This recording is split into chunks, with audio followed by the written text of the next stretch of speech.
Wow, jadi lagi-lagi emang kuncinya di ambidextrous leadership nggak sih yang bisa menyeimbangkan nih, fleksibel tapi juga stabil ya, kayak gitu.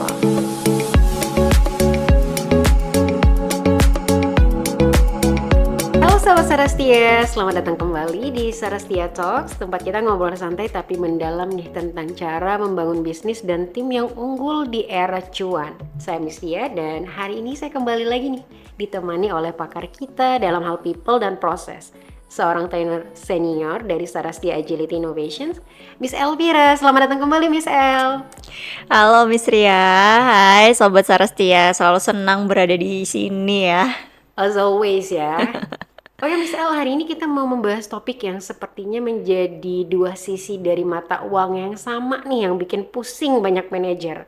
Di satu sisi ada manajer yang ngeluh, tim Gen Z saya ini idenya banyak banget, semua hal baru mau dicoba, tapi jadinya nggak ada yang fokus dan selesai. Ini yang kita sebut si super eksploratif ya Miss El. Betul banget. Tapi di sisi lain nih ada juga nih manajer yang bilang nih, tim saya kok pasif ya? Kalau nggak disuruh tuh nggak jalan, kurang inisiatif. Nah, ini kan dua masalah yang kelihatannya 180 derajat berbeda banget nih. Satu si terlalu aktif dan satunya tuh terlalu pasif. Sebenarnya apa sih Miss L akar permasalahan dari kedua fenomena ini nih? Ya emang pertanyaan yang paling sering ditanyain ya sama para leader sekarang gitu, karena kelihatannya tuh emang bertolak belakang, tapi setelah ngedampingin banyak tim, Hmm. aku tuh sebenarnya menemukan bahwa kedua gejala yang berbeda ini tuh seringkali lahir dari akar penyakit yang sama Wih, persis. penyakit yang sama walaupun efek sampingnya berbeda gitu. Apa itu? Apa itu? Jadi, penyakitnya itu ketiadaan sebuah arena bermain yang jelas. Jadi Alright. bayangin ya, di sebuah taman bermain gitu kan, kalau Hmm. misalnya taman itu nggak ada pagarnya sama sekali, Iya. para toddler itu Hmm. berlarian kemana-mana, nggak ada Benar-benar. arah, terus bisa lari ke jalan raya yang Iya, berbahaya, itu kan tim yang super eksploratif gitu ya. Kalau benar-benar. kita lihat toddler tuh kan bisa kemana-mana. Iya, Toddler tuh sama kayak Gen Z deh kalau di tempat kerja. mirip-mirip ya. Cuman versi gede. Iya. Nah, sebaliknya juga nih ya. Kalau di taman itu permainannya rusak semua, misalnya terus Ah, aturannya nggak terlalu ketat, terus anak-anak tuh takut kan buat gerak, takut hmm, jatuh misalnya. hmm. Jadi mereka tuh akhirnya cuma duduk aja gitu diam di pojokan. Nah, itulah tim Oh, yang kurang inisiatif. Jadi masalahnya tuh nggak pada anak-anaknya sebenarnya, atau nggak pada timnya, tapi pada desain taman bermainnya gitu loh, Miss. oke. Jadi ternyata di desain taman bermainnya ini ya. Mm-mm. Oke, kita balik lagi. Ini kan bisa pakai analogi arena bermain nih ya. Bisa nggak misal tolong jelasin lebih dalam lagi nih, bagaimana sih kok bisa arena bermain yang buruk ini tuh bisa menciptakan dua masalah ekstrim tadi, jadi si paling eksploratif yang terlalu ekstrim maksudnya ya, dan si yang terlalu pasif itu misal. Oke, jadi coba kita bedah satu-satu ya. Buat tim yang eksploratif atau super Mm-mm. eksploratif gitu ya, sering banget tim itu memiliki energi eksplorasi tanpa pagar gitu. Jadi masalahnya tuh sebenarnya nggak adanya batasan atau tujuan yang jelas gitu ya. Jadi Ah, mereka tuh punya punya banyak banget semangat, punya banyak banget ide, tapi nggak ada kerangka yang bisa menyalurkan gitu. hmm. Jadi kayak, oh aku pengen ini, Oh aku bisa iya. ini, aku punya ide ini Hmm. gitu kan. Tapi seringkali organisasi atau leader itu belum bisa memberikan wadah gitu ya. Hmm. Akhirnya tuh jadi entah nggak tersalurkan atau malah kemana-mana Iya, akhirnya gitu benar-benar. kan. Jadi leadernya tuh mungkin ngomong ke tim gitu ya, ayo dong inovatif dong misalnya kayak Hmm. gitu, tapi tujuannya tuh terlalu luas atau Oke. nggak konkret gitu kan, jadi Iya. tim juga bingung, mereka eksploratif tapi Hmm. bingung mau kemana gitu kan. Oke. Akibatnya tim itu harus nyoba 10 atau bahkan lebih ide baru, Semuanya dicoba tuh. semuanya dicoba, terus akhirnya sumber dayanya juga jadi kepecah-pecah, Hmm. dan akhirnya nggak ada satupun ide yang benar-benar matang atau ide itu yang bisa dieksekusi yang berdampak Oke. gitu. Karena leadernya juga nggak tahu nih kita tujuan awal nih mau apa Benar, benar, benar. gitu. Nah, jadi seringkali di lingkungan yang terlalu bebas itu makna kebebasan sendiri tuh disalahartikan sebagai kayak ya udah lo mau ngapain aja terserah kayak Hmm, gitu atau nggak ada struktur gitu ya. Jadi tim cuma jadi sibuk tapi nggak produktif nggak atau ada dampaknya sibuksitas. ya. Jadi punya banyak kerjaan seolah-olah punya banyak kerjaan tapi nggak pernah ada hasil atau dampaknya itu kecil banget gitu. Oke. Oke, kalau ini kan tadi case-nya karena nggak ada strukturnya. Ibarat kalau di area bermain tadi nggak ada pagarnya kan. Mm. Nah, lalu bagaimana dengan tim yang sebaliknya tadi? Misal yang kurang inisiatif tadi, yang terlalu pasif itu, di mana letak masalah pada area bermain ini tadi? Gimana? Oke, nah kalau misalnya tim yang kurang inisiatif itu biasanya atau kebanyakan merupakan sebuah efek trauma Trauma di gitu. masa lalu. Trauma di masa lalu. Jadi misalnya bisa aja ya tim itu punya banyak ide, Mm-mm. tapi mereka takut buat menyampaikan atau eksekusi ide mereka Hmm, gitu. Karena kalau misalnya kita analogikan lagi ke arena bermain tadi ya, iya. mungkin mereka di masa lalu itu ketika mereka melakukan satu hal atau mengeksekusi satu ide mereka, ketika itu tidak berhasil, Gagal gitu bahasanya. mereka dihukum.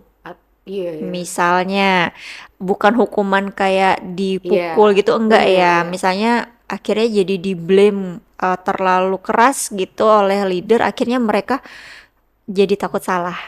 Jadi itu terbawa sampai sekarang ya, Oh jadinya nggak mau ah gitu kan nanti hmm, dimarahin misalnya nggak takut mau ah salah gitu iya ya. gitu kan.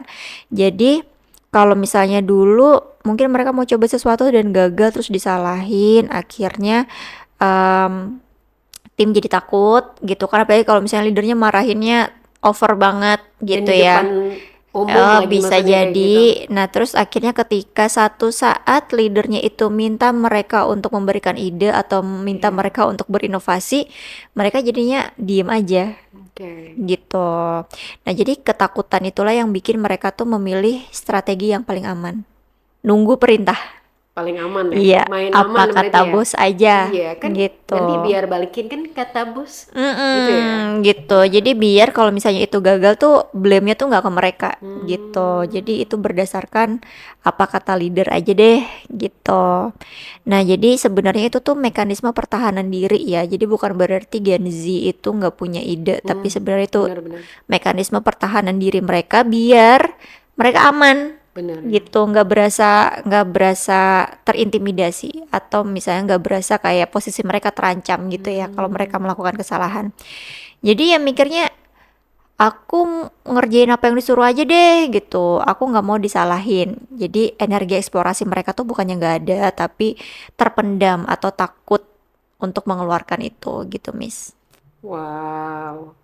Lagi terbawa suasana ya kalau ketika Mm-mm. membicarakan yang takut-takut gini ya. Kayaknya banyak sih menurut aku teman-teman yang takut salah saking mungkin pernah bawaan dari masa lalunya juga atau pernah dikondisikan di mana mereka ketika gagal itu mungkin dampaknya itu bukannya disupport untuk memperbaiki jadi lebih baik lagi, tapi justru terlalu negatif gitu dan mereka menerima itu dan memproses itu dan berbekas gitu bahasanya di sebuah trauma yang akhirnya mereka memilih untuk bertahan aja dengan main aman aja nunggu perintah dari atasan kayak gitu. Wah, jadi baik yang terlalu liar maupun yang terlalu pasif ini ternyata benar ya masalahnya itu sama-sama pada desain sistem atau kerangka kerjanya ya ternyata. Mm-mm. Jadi solusinya memang bukan dengan ngekang yang satu dan mendorong yang lain ya, tapi dengan memperbaiki area bermainnya ini sendiri berarti. Atau gimana? Betul banget gitu ya. Jadi memang diperlukan arena bermain yang bisa kasih aturan yang jelas, tapi Hmm, juga memberikan mereka area untuk bereksplorasi gitu ya. Jadi ada aturan otoritas, hmm, kemudian ada memberdayakan otonominya iya. gitu. Jadi untuk bisa membangun tim yang super eksploratif, tapi juga tahu resiko dan mitigasi, itu memang diperlukan sebuah framework gitu ya. Karena kita di Sarastia, otomatis aku akan selalu merekomendasikan kerangka eksekusi kita yaitu extrude race Iya. kayak gitu kan. Kenapa kita harus pakai extrude race kayak gitu? Apa bedanya gitu ya dengan kerangka-kerangka kerja yang lain gitu. Jadi memang extrude race ini kita rancang dia bisa memberikan aturan yang jelas tapi juga sangat-sangat fleksibel gitu. Mulai dari apa namanya, pembuatan goal Hmm, bulanan ataupun mingguan, kemudian bagaimana tim diminta untuk mendiskusikan strategi, bahkan tim juga diajarkan untuk menilai secara objektif oh bagaimana iya, kualitas mereka, benar-benar. kayak gitu kan. Nah, jadi tapi itu kalau misalnya kita bilang tadi bikin goal sendiri, menentukan strategi sendiri, menilai kualitas mereka sendiri, itu kan kita sedang ngomong tentang otonomi Iya gitu benar. ya. Tapi nggak cuma full otonomi gitu, bahwa ketika implementasi exercise itu juga banyak cara mainnya Mhm. gitu ya, mulai dari perannya, Oke. kemudian gimana cara implementasinya setiap hari. Nah, Mhm. itu kan sebuah keteraturan. Jadi Pengukurannya juga ya. yes, pengukurannya seperti apa. Akhirnya kan otonomi atau eksplorasinya itu nggak ngawur Benar. gitu. Jelas gitu arahannya ya.